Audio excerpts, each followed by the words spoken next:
வெண்பருத்தி நூலெடுத்து வாய் வெடிச்ச பூவெடுத்து நான் அணிஞ்சிட தொடுத்து வச்ச நடினமான மாலை இது.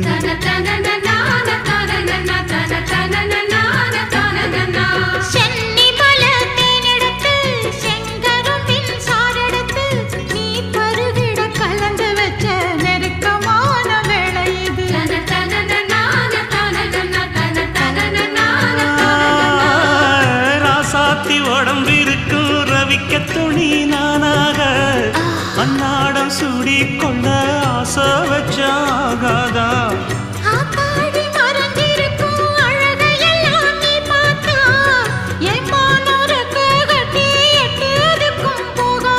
அடிச்சி சக்கரையே எட்டி நீயும் நிக்கிறியே நான் ஏங்கி ஏங்கி பார்க்கிற போறாங்க.